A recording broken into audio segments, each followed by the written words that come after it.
You know, it's easy to get sucked into the grind. Get up in the morning. You know, I wake up at 5 a.m. every morning, work out, grab some bulletproof coffee, head to the office, which is 6 stairs down, close the door, you know, and the grind starts. The emails have already been coming in. We work for the next 10 to 12 hours. We come up, we eat dinner, we, go through it. It's easy to get so sucked into the day-to-day that you forget to pull back and be re-inspired about who you are. I ask our keynoters to inspire you, which is a tall and epic order. My goal with the keynotes each year, every day and each year, is that you self-reflect upon yourself and get recharged so that you can go out and go do more epic. You can go Google how to use Angular 2. You may need to Google it a few times, and then there'll be another JavaScript framework that we got to go Google as well. It's probably google.js, but it's there. But I want you to take the next 75 minutes and forget about the day job. Part of the reason for being up here is because you're not in Madison or Milwaukee or Dubuque or Chicago. I mean, we can't afford to do this in Chicago, but you can't leave me. You have to stay here. You have to be engaged. With that being said, today's keynoter is a gentleman by the name of Jeff Blankenburg, or as I call him, Blankenberry. I've known Jeff probably since about 2010. He's a guy who's inspired me a lot. I've cried on his shoulders a few times because of conference things. He happens to run a conference called Stir Trek in Columbus. He was involved in Code Mash, very big community guy. And my ask of him was to come inspire you guys. And I can't think of a better person with a better story to do that. Now, unfortunately, his talk is about how you have too much time. So if I keep talking, I eat up his time, and then he doesn't have enough time. So with that, let's give it that conference welcome to Jeff Blankenberry.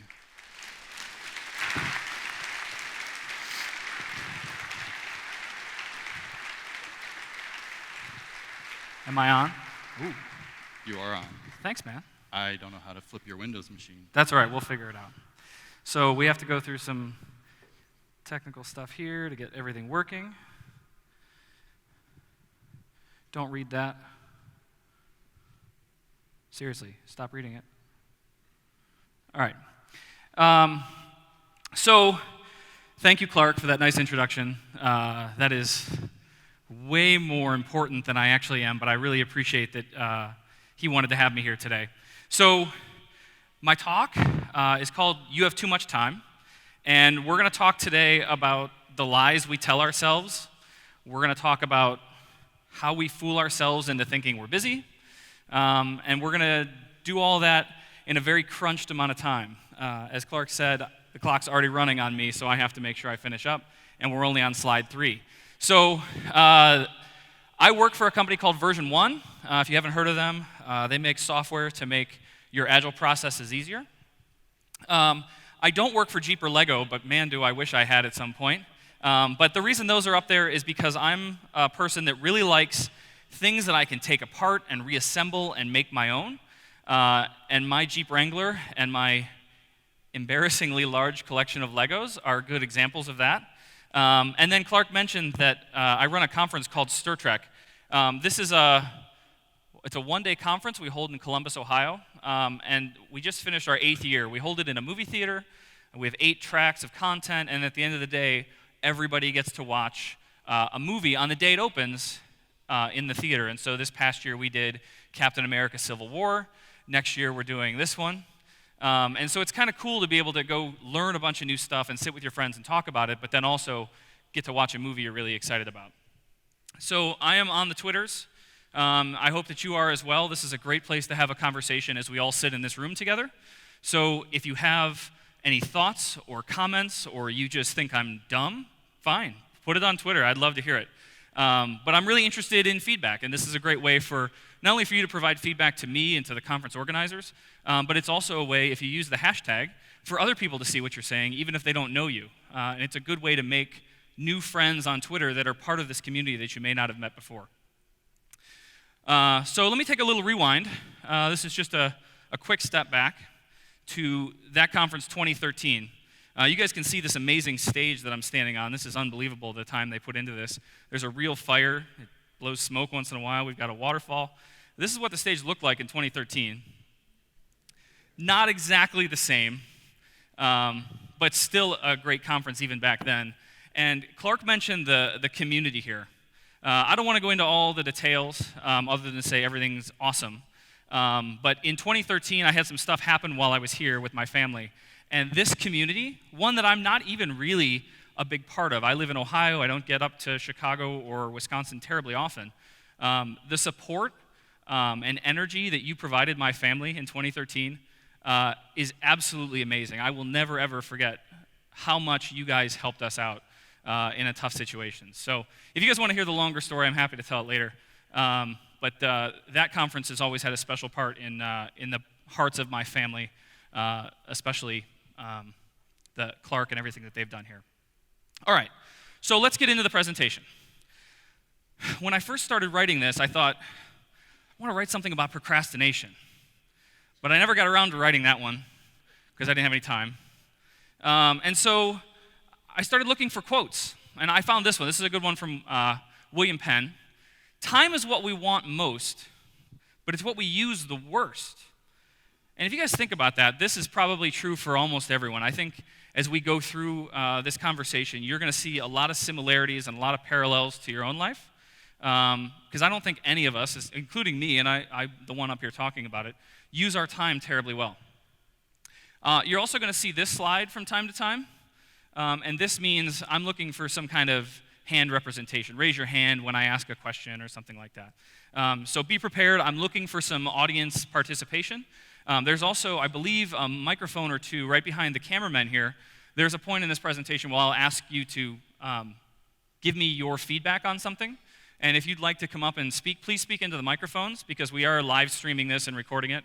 And the mics won't pick you up if you just yell from your chair, although yelling from your chair is also totally acceptable. So my first question for you, and just raise your hands if this is true. How many of you have said something like this before in the last week? I'm so busy right now. I don't think I have enough time. I'm completely buried this week, right? Especially the week of a conference. I've got so much going on. I'm going to go there Monday to Wednesday, and then work is still going to expect me to get 40 hours of billable code written Thursday, Friday, right? So I have to figure out how to do all that. So I'm just buried. I don't have time for anything else. What does that mean when we say that? What does it mean to say, I'm too busy for that? So I sit in a Slack room every day with four of my buddies, and we all work from home, so we don't have great opportunities to have that office water cooler conversation. So Slack has kind of become that. Little plug, if you guys aren't already in the Slack, there's how you can get on. But I was sitting in a Slack room, and I noticed these guys were constantly giving me a hard time about, hey, why don't we meet for lunch? Guys, I'm too busy. I got too much going on. I got a presentation to write. I got this. I got that.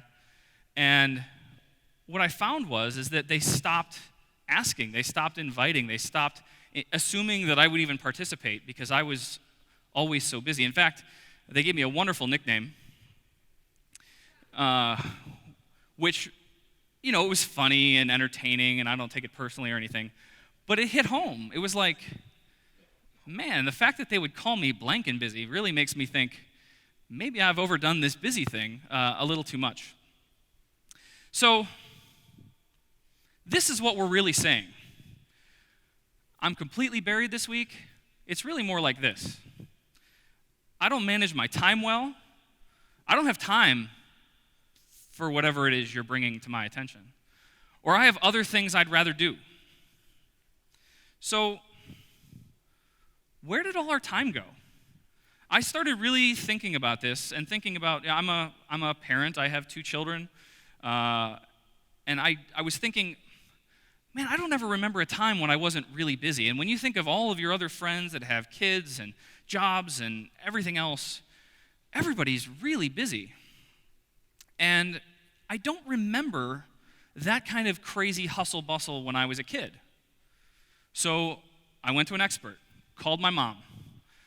Mom, were you crazy busy like everybody seems to be when we were kids?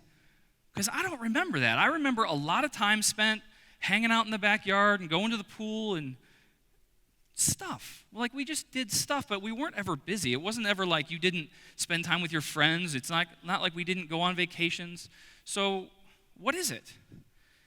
And she said, I have one example that will completely clarify all this for you.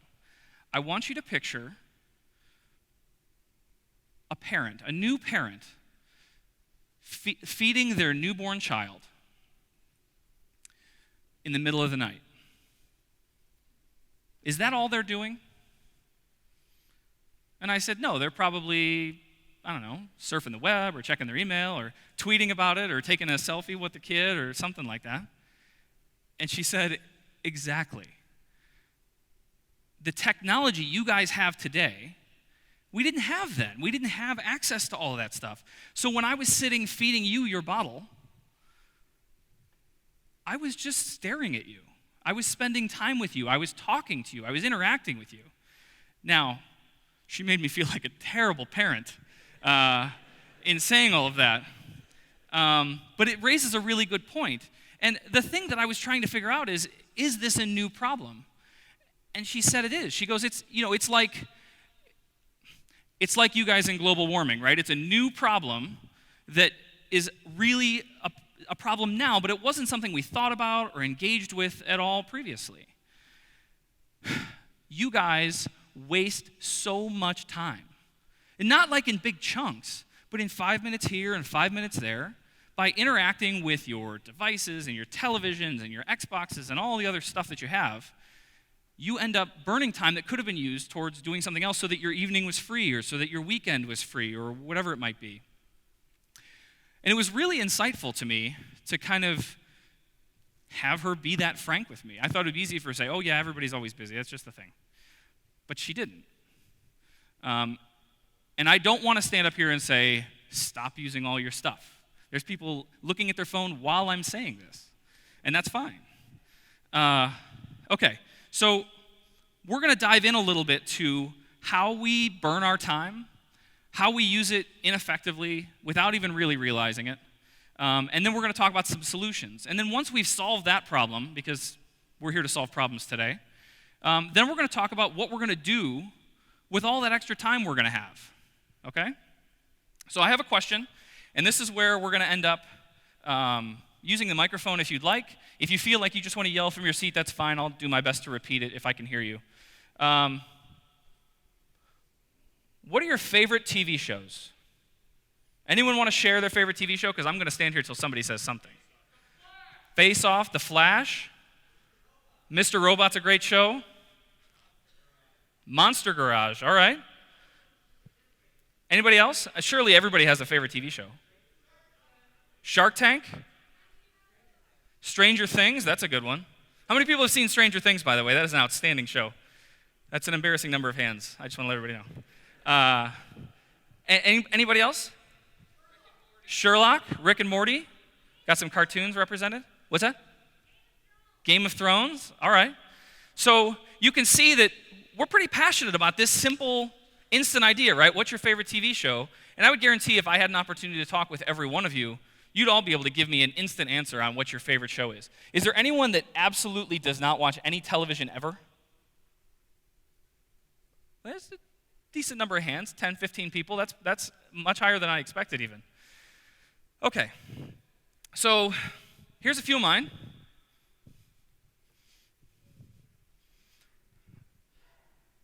And as I was writing this presentation, I thought, oh, it'll be cool. I'll talk about the shows I like, and we can share some ideas on it.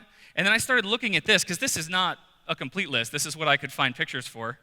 And what I realized as I looked at this slide is that it looks a lot more like this.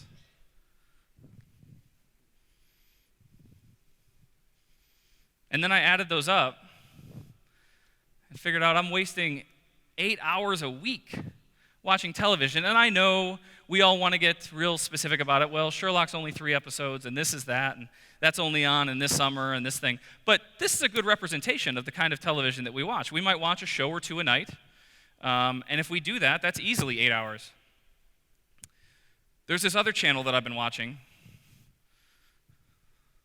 This one. They cause a lot of trouble for me. Because there's a lot of good stuff on there. There's stuff I need to watch, like Stranger Things. There's stuff that I keep up with because my friends want to talk about it, like House of Cards. Making a Murderer is close to home here, but really, really interesting, just draws you in. It's hard not to participate and watch a lot of this stuff. And then there's these kind of things, right? Nobody's playing this, I'm sure. I'm sure there's a Pidgey right down here somewhere, right? So let's go back to that. I haven't accounted for Netflix. I haven't counted for the video games that get played. I certainly have accounted for all the other ways that I may burn my time, but we were talking about how do I waste 8 hours a week. So I ran a little math on this. What that really means is how did I waste 26 entire days last year? Now someone's doing the math real quick. I brought a chalkboard.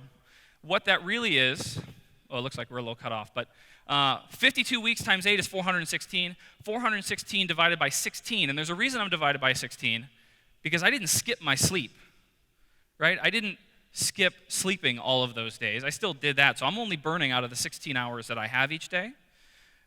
That comes out to 26 days. That is an amazing waste of time. That means if we look at 2017, we can just cancel February because we just burned it. It's gone. We don't have February anymore. We spent it on Netflix. So I'm sure that someone at Netflix is like, this is great. Okay, so we have a problem when it really just comes to TV. And so about 5 years ago, my wife and I decided, let's cut the cord. Let's get rid of it. Let's get rid of all the cable and all the stuff. I mean, we still have internet, which meant we still had Netflix and Hulu and everything else. But at least we didn't have a live stream of HGTV just pouring into our house all day. I can only see so many tiny houses before I'm done. So you think about cutting the cord, and I wanted to look and see as I was doing this, like, how much time do people really watch TV? Because I was thinking about how much we watch it, and it wasn't an insane number, but it wasn't a number I was comfortable with. And I found this. This is from Nielsen. I don't know if you can all read this, and I'll tell you about it. But this is from Nielsen in 2013. And it talks about how this is a breakdown of a monthly representation of how much time everybody spends doing each thing. And so in a month, you have 6 days of traditional TV. You have internet or computer time. It's about a day and a half. But all of those add up. And what I ultimately discovered was this is 7 hours a day consuming media. So if you consider people work 8 hours and they sleep 8 hours, it's no wonder we don't have any time, right? We've used it all up consuming media. And I don't want to make media sound bad, but I went and found their most recent report last week. And this is average time spent per adult per day. This is 18 and older. My kids play outside a lot, so I think their numbers probably would be lower than this. But if you look at the average adult, based on the U.S. population, these numbers, I brought this again, it's 10 and a quarter hours, 10 and a half hours that people are consuming media. Now, this doesn't accommodate at all the time you spent at work surfing Facebook and watching YouTube and surfing that conference or whatever it may be. This is just outside of work time. This is outside of when you're supposed to be asleep. In 3 years, that number's gone up by almost 3 hours. That's amazing. Okay, so now I feel like up to this point I've sounded like the guy that hates technology and wants everybody to just put it away and everything will be solved. Screens aren't bad. In a lot of cases, screens can be the salvation for your time. How many of you have ever been here? Right? The snack aisle. This is probably the lane I spend the most time in at the grocery store. Which flavor of Doritos do I want? We'll talk about me being fat later, but the point here is we go to the grocery store and we spend an hour and a half, maybe 2 hours with drive time, picking out all the items we need and grabbing them and putting them in the cart. Have you ever thought about the process of going to the grocery store? I mean, sincerely think about this. You walk into the store and they give you a cart, giant metal wheeled thing, and you walk through the store and you pull all the items you want into a cart. And then you walk up to the register and you take all the items out of the cart and you put them on a conveyor belt. And then you take them down the conveyor belt and you put them in bags. And you put those bags back in your cart. And then you take the cart out to your car, and you take those bags out of the cart and you put those in your car. And then you get home and you take all those bags out of your car all the way into the house. And of course, we do that all on just 2 arms, right? One trip in, right? And then once you've done that, you take all that stuff and you put it away. I've moved those groceries like 9 times just getting them from the shelf to my house. So I have found some simple ways to solve at least this problem. The 2 hours plus the putting stuff away, that's a weekly trip, right? You're saving yourself 2 hours. One is Amazon. They've solved me a ton of time. One way is through something they have called Subscribe and Save. I don't know if you guys have seen this, but it's a way to go in and say, hey, I need toilet paper all the time. Like, we're never going to not need toilet paper in my house. So why don't you just send me a pack of 12 rolls every 2 weeks? Or send me the big pack, the 36er. Just send me that once a month. And I do that for almost everything that I can that Amazon isn't overpriced on, right? So cereal and toilet paper and paper towels and napkins and a lot of the consumable stuff that we burn through. Another thing that this is really great for is the batteries for your smoke detectors. I just have it set on a 6-month cadence. When they show up in the mail, I just put them in. I don't have to think about, has it been time? Is it right? When the 9 volts show up, I just shove them in all the smoke detectors and we go off and running. Now, there's a downside to this in that they're not monitoring your consumption. And so if you order the 36 pack every month and you use 26 a month, you start to accumulate toilet paper. Now, I've solved that problem too. This is real easy. But there was one point where my wife and I looked, and we had not only the place in our pantry where we keep a few extra rolls, but all the bathrooms were fully stocked. And in our bedroom closet, we have this shelf up along all of the closet stuff.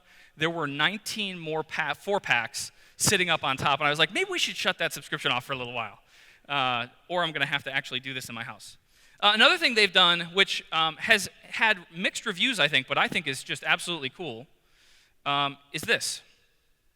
So these are dash buttons, and the idea here is when you run out of something, instead of subscribing and hoping that you use it at the rate they send it to you, you put these buttons not on the outside of your cabinets like this, but inside a cabinet. I have one inside my refrigerator. They work just fine in there. But you put these around your house where you run out of stuff, and then when you run out of it, you just push the button, and 2 days later, you have the stuff that you ran out of. So when you take the second to last can of something, you just hit the button, and boom, it'll show up 2 days later. This makes a lot of sense for your groceries and stuff like this. I think it solves a lot of cool problems. There is one, though, that doesn't make any sense to me at all. I'm not going to comment on it. I'm just going to leave it on the screen. But aside from Amazon, it seems like 2 days is a long time to wait for that. That's all I'm saying. So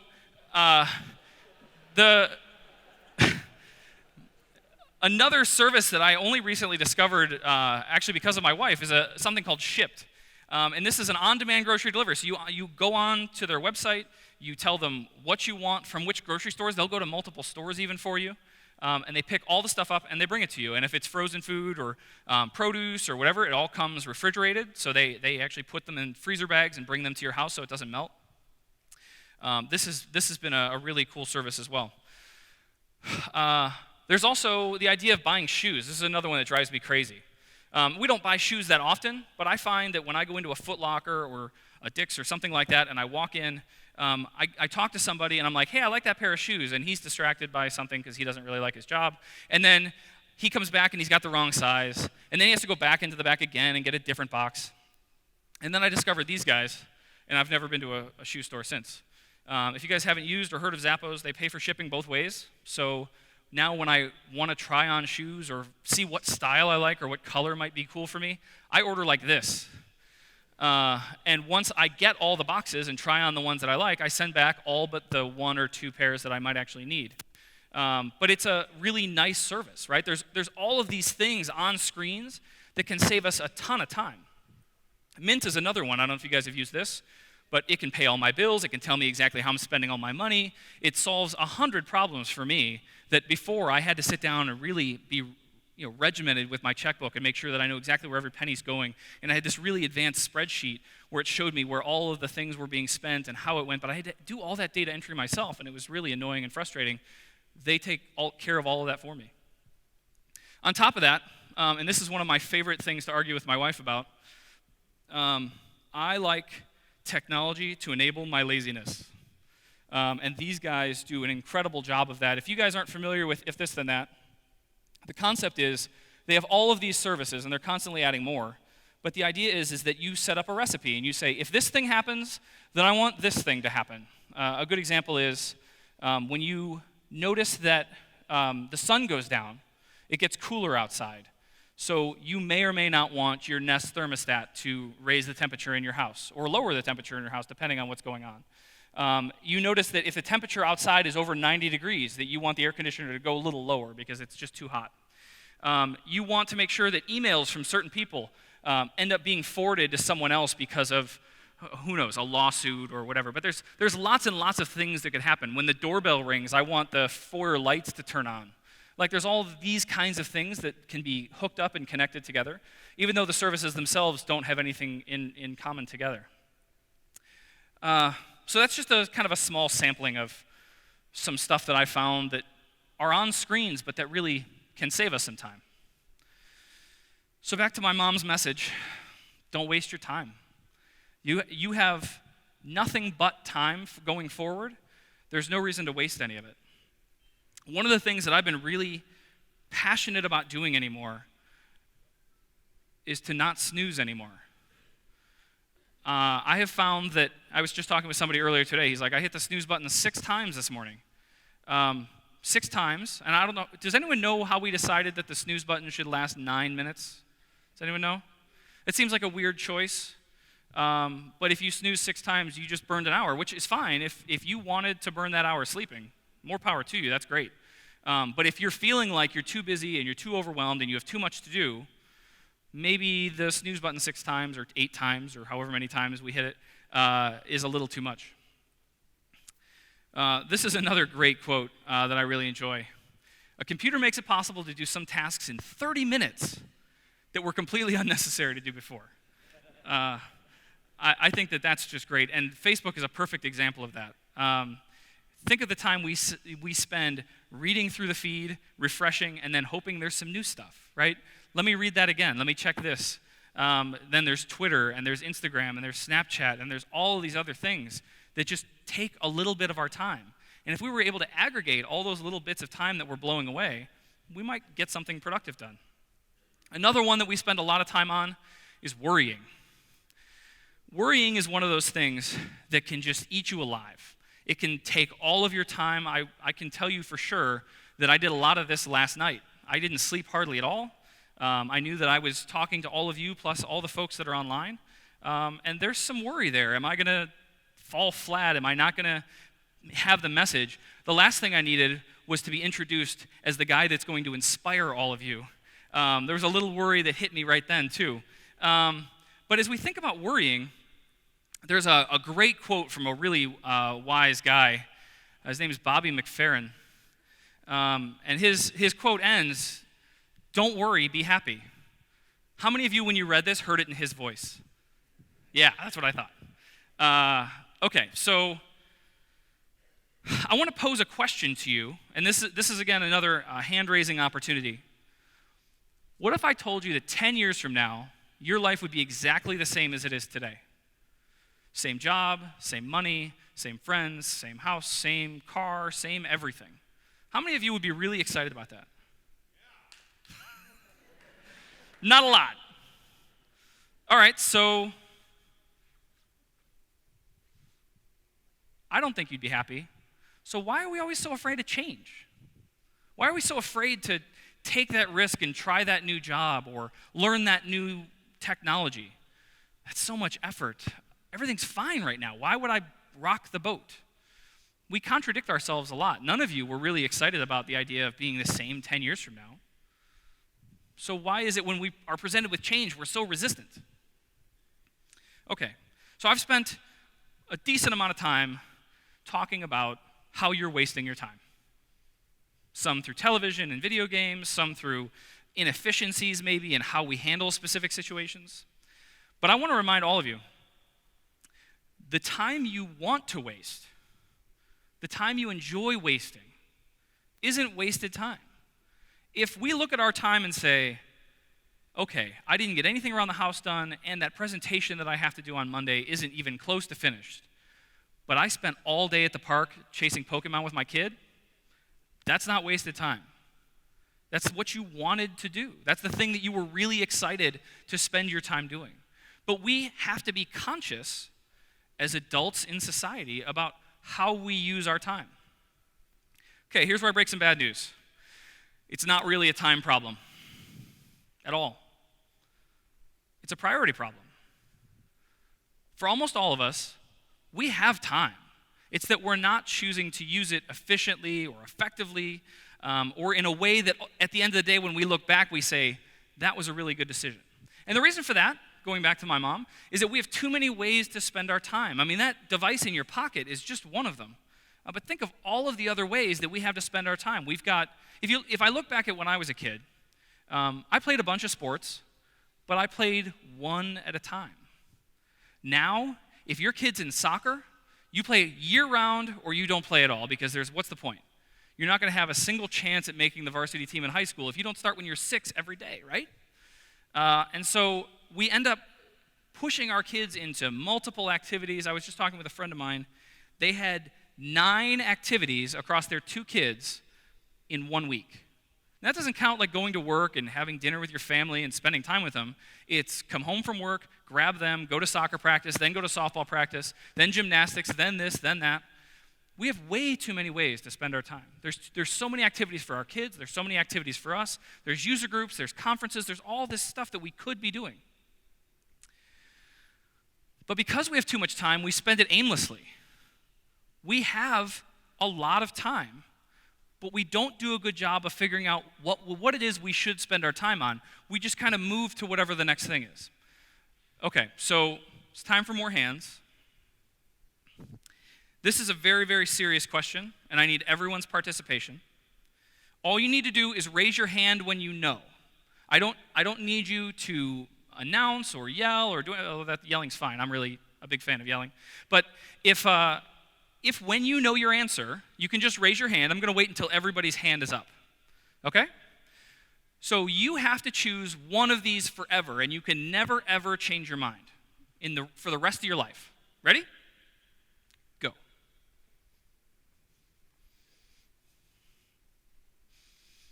Got a good number of hands up. A couple people that are like, why am I doing this? Okay, everybody's got their answer, right? All right, I want to try that again. Everybody, how many people chose chocolate, by the way? Oh, you're the worst. Okay. Okay, so I want to try this again. Same activity. You have to choose one forever.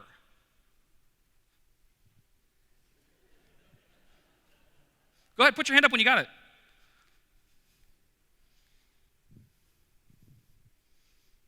It's a lot harder, isn't it? Knowing that you never get to change your mind, that's the only ice cream you'll ever eat. A couple hands went down when I said that. Oh, I didn't think about never. This is a much harder problem, and it illustrates the same thing we have with our time. We have too many options, and it becomes too hard to decide. What should I pick? What's the right thing? How many of you picked swamp?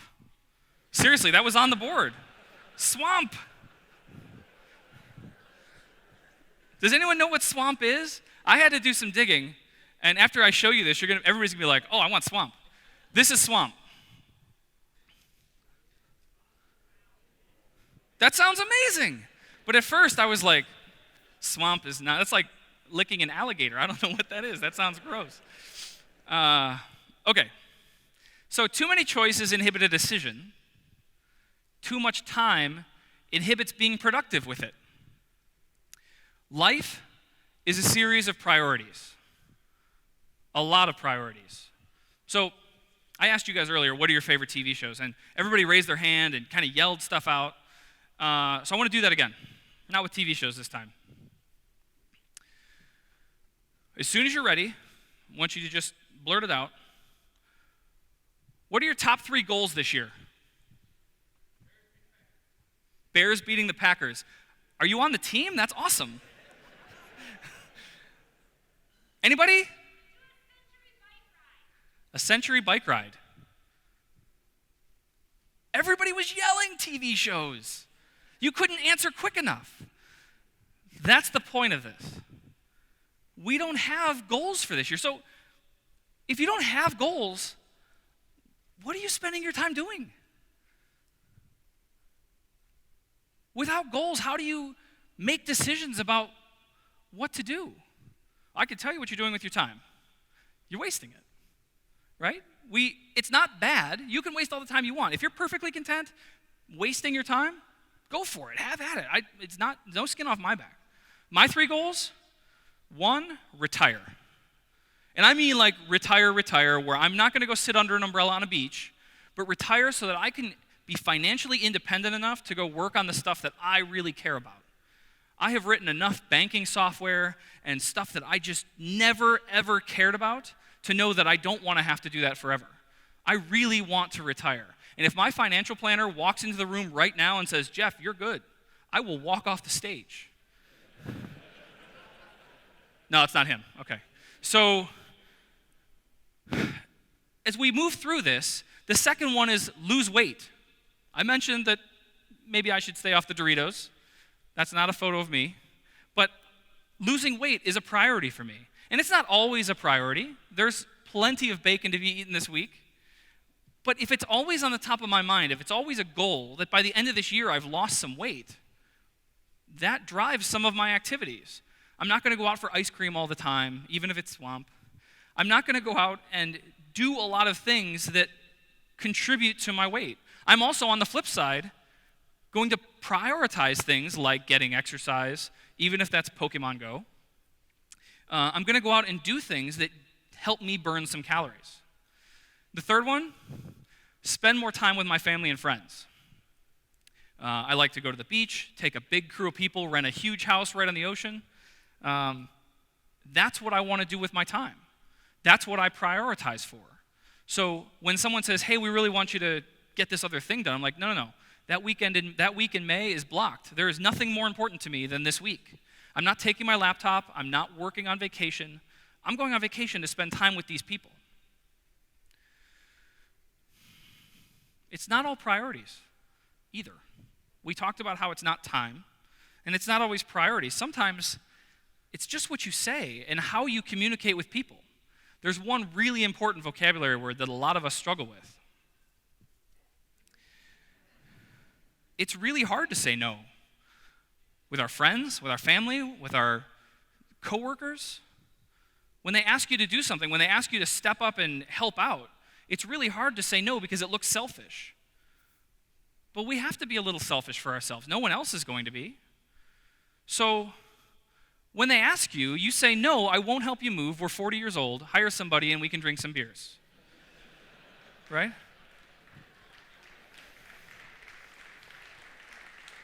That was a much better reaction than I expected. That's good. No. Come on.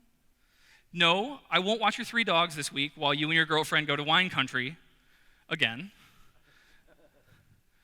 No, I won't build you a website for $100. I don't care if your nephew would do it for less. Let him. So, no is a really important word as we think about our time, because it's our time. Everyone is happy to take it. Think about, let's flip this on its side a little bit. Let's imagine for a minute that you won the lottery.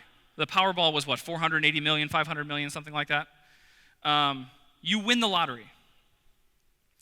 I guarantee there's going to be people you've never met that come out of the walls saying, hey, we're like third cousins, and I got this bar I want to open, and it would be really cool if you could give me like 300 grand. That same concept, the way you feel about that guy, is the same way you should feel about your time. It's your time. You may or may not have earned it. It's the lottery. But if you have it and it's your resource, you have to protect it. Until you value yourself, you won't value your time. And until you value your time, you won't do anything with it. So I want you to really take, if you take anything else out of this presentation, I want you to think about that. My time is mine. And if everybody else is taking it from me, then I don't have any for myself. So what do we do with all this time that we're going to free up, right? We're going to cut cable. We're going to stop watching TV. We're going to stop playing video games. We're going to stop playing with our phone every 5 minutes. What do we do? Well, for me, and this is one of my priorities, again, trying to get to the place where I don't have to work anymore, is invest in your future, that time you have left. We don't know how much time we have. We hope it's lots and lots of years. My goal is to make it to 85. That would be a really great number. Hopefully it's longer. But with that time, invest in yourself. And no one else is going to. Neo got it, right? He said, I need to know more stuff. And now he knows Kung Fu, right? I don't know Kung Fu. All right, so let's talk about this guy. This is Tom. Tom is an old family friend. He's been a software developer. He went to school for software development. He's in his mid-50s. He sees that retirement is still 9 or 10 years away, and he is in a panic. And the reason he's in a panic is because while he's been a software developer for 30 years, all 30 of those years have been writing COBOL. And it's not that COBOL is going away tomorrow. It's that there's fewer and fewer jobs for it. The jobs that do exist for COBOL are actually incredibly lucrative, but they might just be a 6-month contract. They'll pay you $350 an hour with no benefits, which is nice for 6 months, but then you've got to find the next thing and the next thing and the next thing. So, tip number 1, don't be Tom. Invest in yourself. Think about the things that you need to go forward to keep yourself on the train. Because no matter what technology you're working in today, except for maybe JavaScript, I can't imagine that all of those things are going to exist and be fully available for employment 30 years from now. That's just crazy to think with as fast as everything is moving. And the fact that everything's moving to JavaScript is crazier. But, so let me ask this. How many of you are actively saving for your retirement? It's a good number of hands.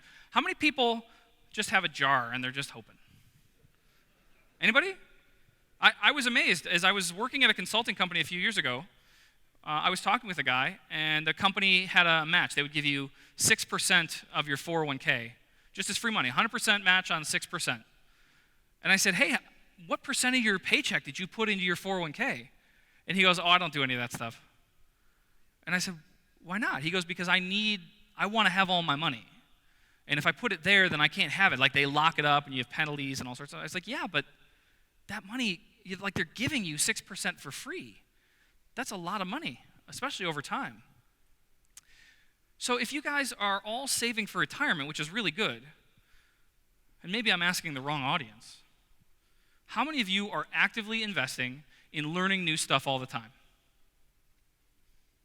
A good number of you. This is the right audience, right? You guys are taking time, maybe personal time off. Maybe your employer is paying for you to be here, which is even better. But you're investing in you. You're here to learn and to take stuff in. That's good. But I guarantee you, most of your colleagues that aren't here aren't. They're doing their job. They might be very talented at what they do. But there's a time when that runway runs out. And so, number 2, learn something new every year. It doesn't have to be a technology. You could go learn French. It's fine. But learn something new every year. Bring some value to yourself. Grow as a person. Go visit someplace you've never been before. So when I talk to people about this, they think to themselves, I don't have any time. When in the world am I going to go learn Python? How in the world can I do that? You have time. We've talked about it. Patrick Stewart knows it, and he's going to call you on it, right? he knows that that's not the case. I was told I wasn't allowed to say that word. There's kids. Remember tip number 1. Don't be Tom. Don't be the person that just allows time to slide by and you don't do anything with that time. So now that we've kind of committed to learning, let's talk a little bit about that. A quick history lesson in learning as we grow. So in elementary school, 1986 or so for me, I went to a school in the suburbs of Cleveland called North Olmsted. This is my 5th grade yearbook. That's me. That's my teacher, maybe. Yeah. Nope. We'll get there. That's my teacher.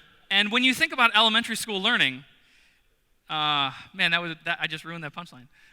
So when you think about elementary school learning, all of the knowledge, everything that you possibly need to know is found with the teacher. She tells you how to do stuff. She tells you what information is important. And then at some point, you reiterate that back to her or him. As I was looking at this picture, though, I did discover this, which I thought was really interesting. That's 3 out of 30. That's 10% of my 5th grade class. Not a great number. Okay, so high school learning. High school learning is a little different. They tell you what they want you to know, and then you have to go look it up in the printed version of Wikipedia, which I think is weird. But they used to print this stuff out.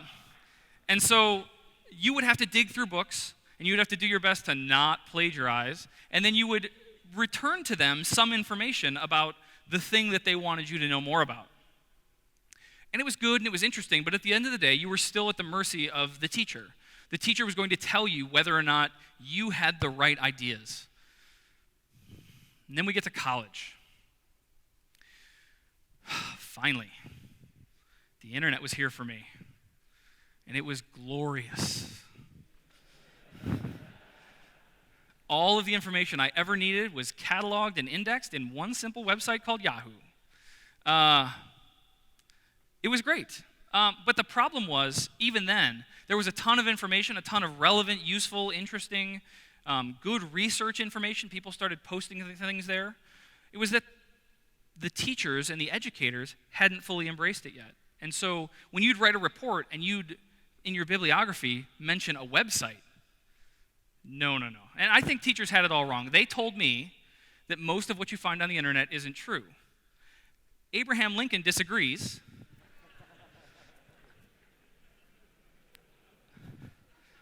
And I think that that's really interesting. But when we go across all of this, where we land is there's all of these ways to learn, but ultimately it all comes back to bringing information to an authority figure and hoping you're right. And then we land on professional learning, where we need to learn how to do our jobs. We need to learn how to do our jobs better. And all of a sudden you get smacked in the face with the fact that there's no teacher, there's no syllabus, but if you fail, you might get fired. If you're not good at school, professional learning, you may not have a job. That's a slap in the face. You come out of school and thinking it's not all that different from what you were doing, and it's completely different. I used to, in the early days of like Netscape 4, IE 4.5 on the Mac, those kind of browsers, before there was a lot of great information online, I had a journal. Did you know that in Netscape you can't put an underscore in a div name? I know now because I wrote it down. Radio button backgrounds, scrolling in Netscape, if you set margin height and margin width to 0, it doesn't scroll. Scroll bars don't even show up. I was writing all this stuff down because I was constantly encountering it, and I wanted to make sure that I learned it. And I found that writing it down really helped solve that problem. Font sizes, how they render. Just a quick aside, I worked for an advertising agency right out of college where I was just a junior web developer. And what would happen was they would present me with a Photoshop document of what the web page was supposed to look like. And I would take that, and I would chop it all up into the pieces that I needed, and where I didn't need it, I would just fill it in with color or whatever. And then I would put it to our staging server, and I would send the designer a link and say, hey, I just want to make sure I've got this. Are we good? And what I didn't realize would happen is that they would go into a browser I didn't have, because I was on a PC and they were on a Mac, and they were in IE 4.5 or whatever it was at the time. and they would take a screenshot of their browser, and they would take it back into Photoshop, and they would make it half transparent, and they would lay it on top of their original design.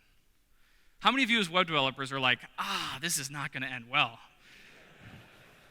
And then I would get a lengthy email copying my boss, telling me all about how this is off by 1 pixel, this font size is 11, not 11 and a half, this is that, this is in the wrong place. And we're talking about pixels off, not like in the wrong part of the screen or anything like that. We were just off by enough that it didn't look right compared to their Photoshop document.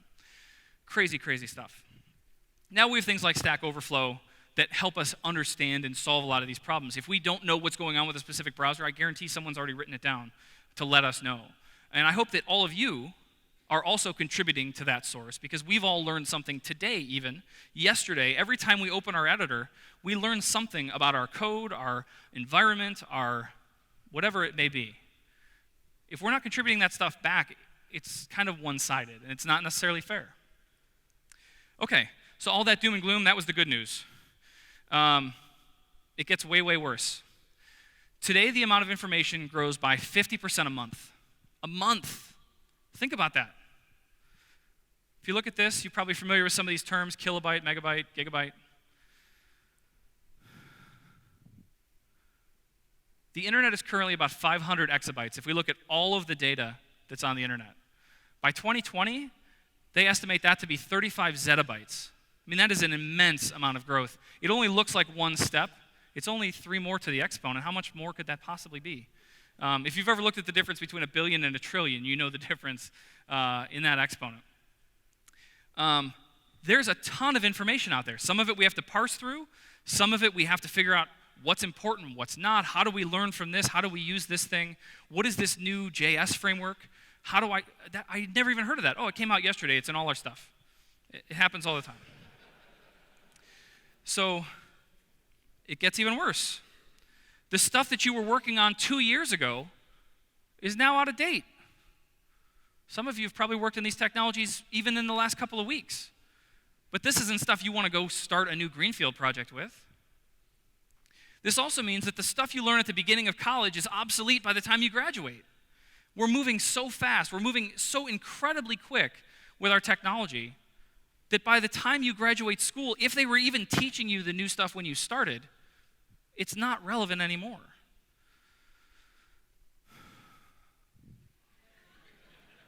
It makes me mad. So you need to keep up. There are ways to do this. Some people will think, I read tech books. I don't read tech books. I rarely read websites. I read them because they're reference material, not because there's something that I need to be constantly studying and reading. How many of you have sat down and read the documentation for a new API and then just known it? Oh, I get that. I could do that any day. We might have said that in our heads, but realistically, I'm not going to feel comfortable in an interview with a whiteboard using that API until I've used that API, right? Until we've actually made the code do the thing. This is my reference. This is how I figure out, like, hey, how should I do that? I know the right questions to ask. I know where the API might be. I know what it's called. I know that I want to call it asynchronously. So I'll just pump some stuff in here, and ultimately I will find somebody that's done something, or I'll find the documentation for whatever that framework might be. But reading isn't knowing. Reading is something you do to figure out how to know it later. But just by reading, the JavaScript book, you're not going to instantly know everything about JavaScript. You have to apply it. You have to try it. That's why all of those books have all those code samples that you skip over.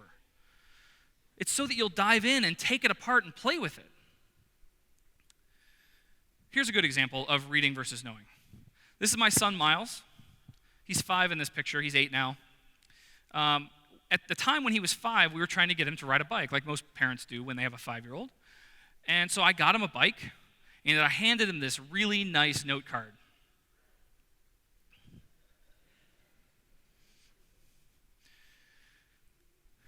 It didn't go so well. Ended up looking more like this. So just reading a note card is not enough for someone that's never ridden a bike before to figure out how to ride a bike. You have to put the kid on a bike, you have to let him practice, and you have to let him fail. All of our learning, all of it, comes from making mistakes. It's not from memorization. You can do your best to sit down and memorize all of the different ways that you can call something from JavaScript, but that doesn't mean that you know it. It doesn't mean that you've practically tried it and seen how it works. We have to be able to make mistakes. So I lazy load knowledge. I have, embarrassingly, I've given tons of presentations on how to do a whole bunch of stuff in C# and when Windows 8 and Windows Phone were very popular. And so when I think about the things that I did during those times, I would sit down and figure a thing out, and I would build it, and then I would write an article for myself so that I remembered how to do the thing. And then I'd be in a presentation later, and someone would say, well, hey, what if you wanted to do it this way? And I'd say, man, I have no idea. You know what? After the presentation, why don't we sit down? I'll do a little searching, and we see if we can figure this thing out, because I want to know how to do that too now. And we do a Google search, and I would find that stupid article I wrote 6 months ago. If I don't need the knowledge, I'm not retaining it. If it's not something I use all the time, I'm not holding on to it. I'm only using the information that's relevant right now. And so there's lots of things about the languages of my choice that I remember day to day, and I could sit with a whiteboard and I could write you a whole bunch of code about how to do that thing. But when it's something on the fringe, when it's something I don't do all the time, that's where I run into trouble. And that's where I need to start bringing stuff in. So when I go to an interview or when I go to a place where I'm going to have to recall a lot of that information, I used to have a system for this. If you remember back in high school, you probably took a lot of tests that looked like this. And you had math tests and history tests and all sorts of stuff. And I had a bright idea my sophomore year of high school. I think I'm getting too far away. I had a bright idea in high school to sit down the night before a physics test, and I would just write down all of the stuff in a tiny little sheet of paper, right? Cheat sheet. And I would take that thing, and I would just shove it in my pocket, and then maybe set it under my test or do something like that. But then I'd have all the formulas, and I'd have all the information. And so I wrote a whole bunch of stuff like this, as tiny as I could on a sheet of paper. And that morning, I woke up late, ran to the bus, got to school, and went, oh God, I forgot the thing. I forgot my cheat sheet. How am I going to do on this test? And I took the test, and I got an A. And it was because doing this stupid stuff, trying to cheat my best, was actually me sitting down and having to learn all the information. I actually had to consume it and understand what the formulas were and how they worked and what the inputs were and all of that other stuff. And I was cramming for sure, and I didn't retain a lot of it, but I did enough for the test. And I used to do the same thing for interviews. If we look at how I was talking about school earlier, look at school. School is 95% memorization, about 5% problem solving. And then we end up in the real world, and it's exactly the opposite. More and more I'm finding interviews for developer jobs don't involve me standing in front of a whiteboard writing a bunch of code for somebody.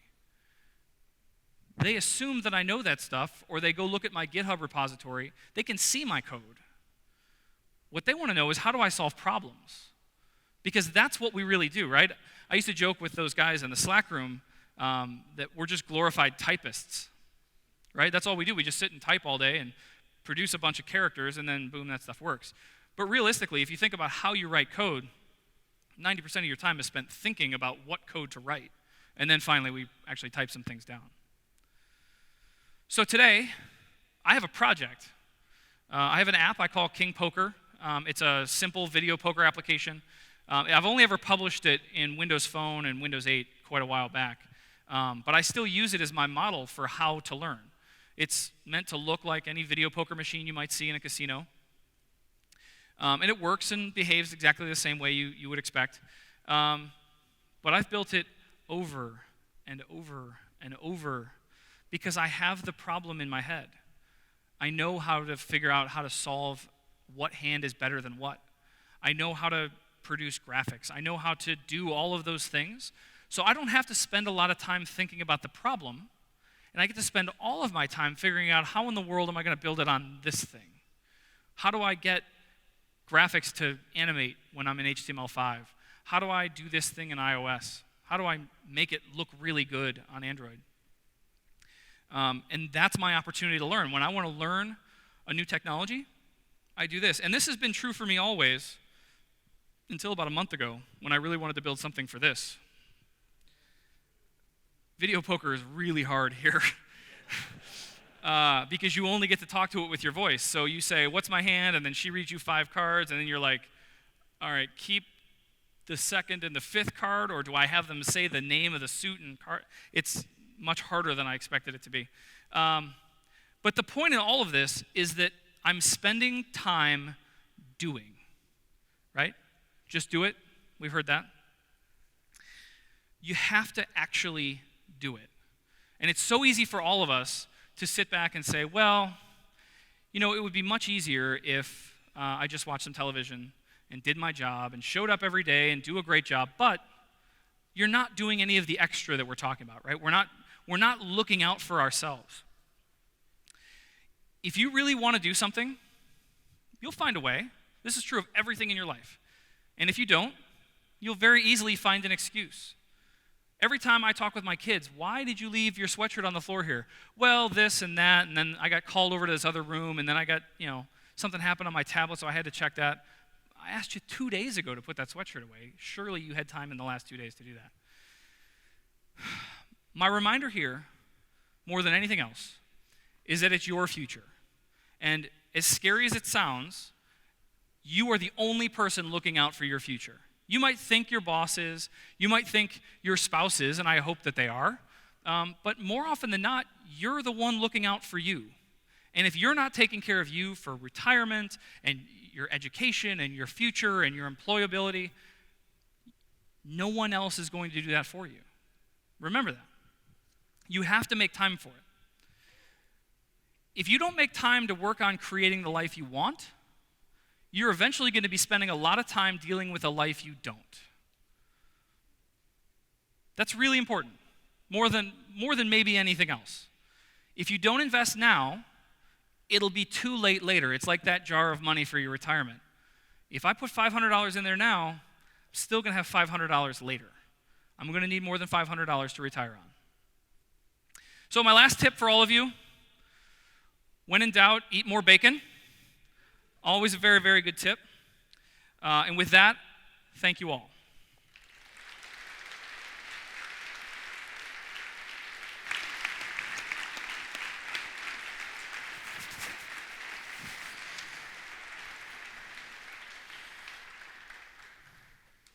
You had more time. You want me to go? No. Thank you. Let's give Jeff another round of applause, please.